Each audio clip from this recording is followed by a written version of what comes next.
നിങ്ങളുടെ favourite shows ഇനി ഒരിക്കലും മിസ്സാവില്ല. ഇപ്പോൾ C5 കാണും നിങ്ങളുടെ ഫേവറേറ്റ് ഷോസ് തികച്ചും സൗജന്യമായി. പേഷ്യന്റിനെ കൊണ്ടുവന്ന് ഹോസ്പിറ്റലിൽ തള്ളിക്കഴിഞ്ഞാൽ പിന്നെ ആർക്കും ഒരു ഉത്തരവാദിത്വമില്ല. ഇറസ്പോൺസിബിൾ.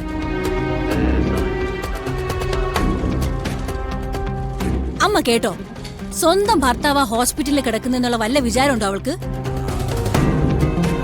അത് ഞാൻ ഇന്ന് അവസാനിപ്പിക്കാം. വരട്ടെ ഇങ്ങോട്ട്. ആധാറും പാൻ കാർഡും തരൂ. അതൊന്നും കൊണ്ടുവന്നിട്ടില്ല. ഒരു ഹോസ്പിറ്റൽ കേസാ. പെട്ടെന്ന് ഹോസ്പിറ്റലിൽ പണം അടയ്ക്കണം. ഡോക്യുമെന്റ്സ് ഇല്ലാതെ എങ്ങനെ ലോൺ തരും? പ്ലീസ് സർ, എങ്ങനെയൊന്ന് സഹായിക്കണം. ഞാൻ 4-5 ബാങ്കുകളിൽ കയറി.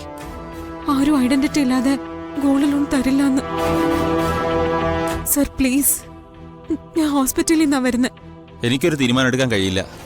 മാനേജറോടൊന്ന് ചോദിച്ചു നോക്കാം. ആരാ ഹോസ്പിറ്റലില്? എന്റെ ഹസ്ബൻഡാ. എന്തു പറ്റി? ആക്സിഡന്റാ.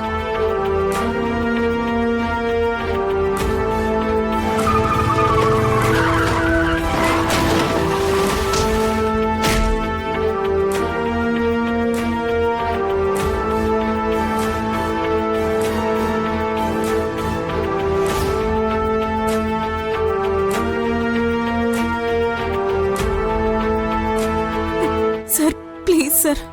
Okay okay,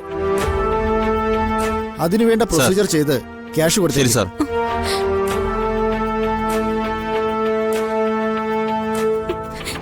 thank you sir.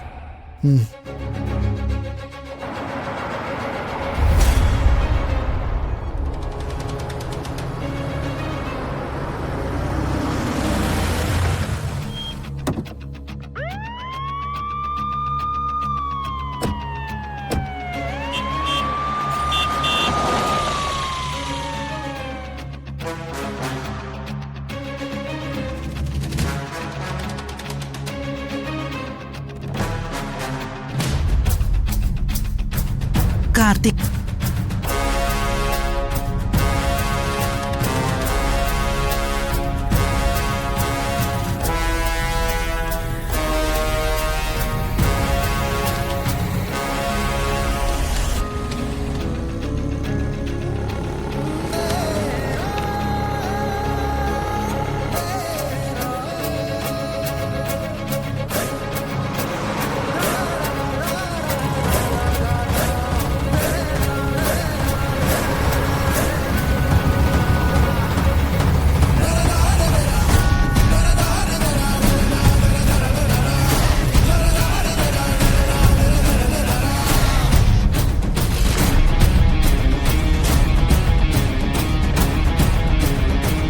അമ്മേ, സിസ്റ്ററെ ICU ദേ ആ ഭാഗത്താ.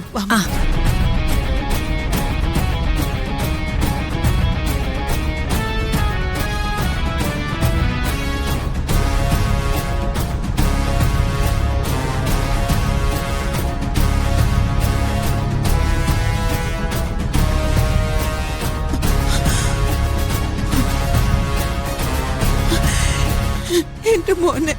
അയ്യോ,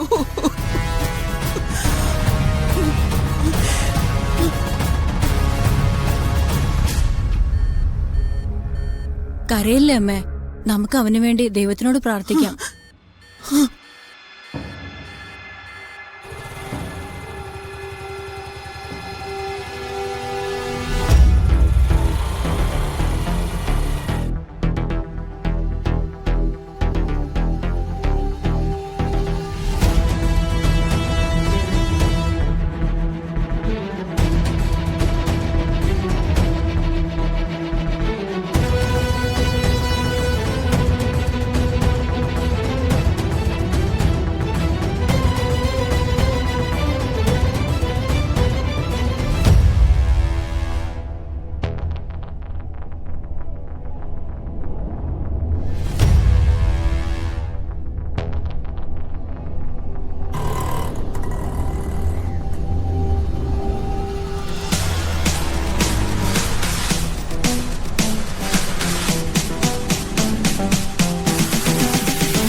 കൂടെ ഉണ്ടായിരുന്നവൾ എവിടെ പോയി?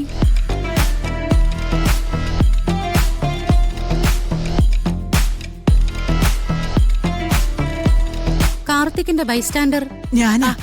ഞങ്ങളാ സിസ്റ്ററെ. കാർത്തിക്കിന് എങ്ങനെയുണ്ട് സിസ്റ്റർ? കുഴപ്പമില്ല. പേഷ്യന്റിന്റെ കൂടെ ഒരു പെൺകുട്ടി ഉണ്ടായിരുന്നല്ലോ, ഭാര്യ എന്നാ പറഞ്ഞത്.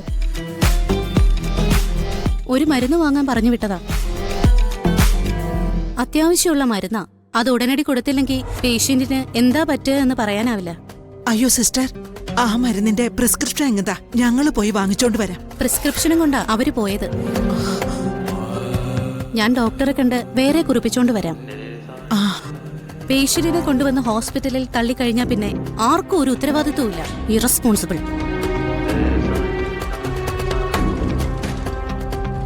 അമ്മ കേട്ടോ, സ്വന്തം ഭർത്താവ് ഹോസ്പിറ്റലിൽ കിടക്കുന്നുള്ള വല്ല വിചാരമുണ്ടോ അവൾക്ക്?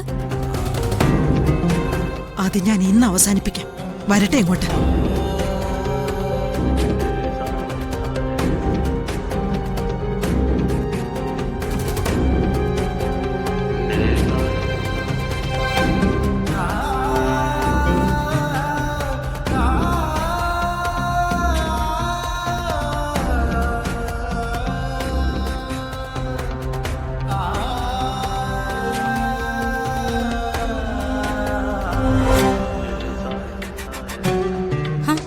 എന്താ ഇത്ര താമസിച്ചേ? അത് ഇങ്ങ് കൊണ്ടുവാ.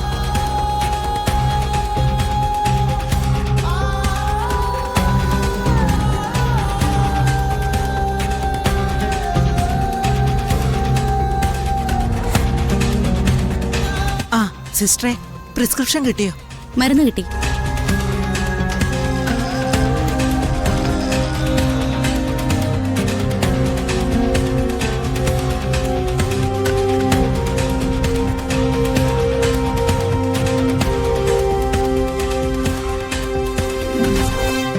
മുത്തശ്ശി,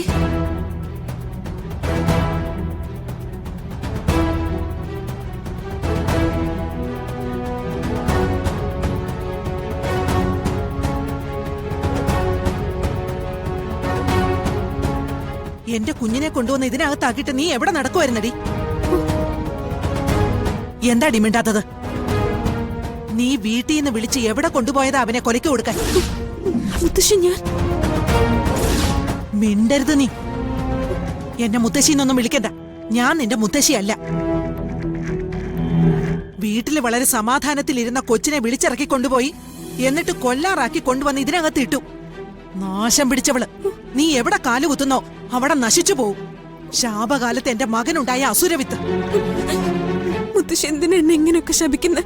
ഞാൻ എന്ത് തെറ്റ് ചെയ്തിട്ടാ? നീ എന്താ ചെയ്തെന്ന് നിനക്കറിയില്ലേടി? നീ ശപിക്കപ്പെട്ടവള് തന്നെയാ. നീ കാർത്തിമോനെ മാത്രമല്ല, ചെമ്പകമംഗലം തറവാട് മൊത്തം തകർത്തു. മുത്തശ്ശി, കാര്യം അറിയാതെ വെറുതെ എന്നെ വഴക്ക് പറയല്ലേ. നീ എന്നെ ശ്വാസിക്കാൻ വരുന്നോടി?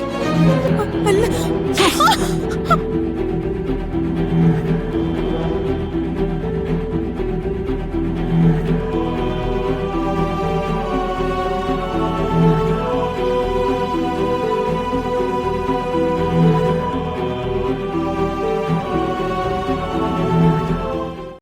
ഡൗൺലോഡ് ചെയ്യൂ C5 ആപ്പ്. കാണൂ എല്ലാ എപ്പിസോഡുകളും സൗജന്യമായി.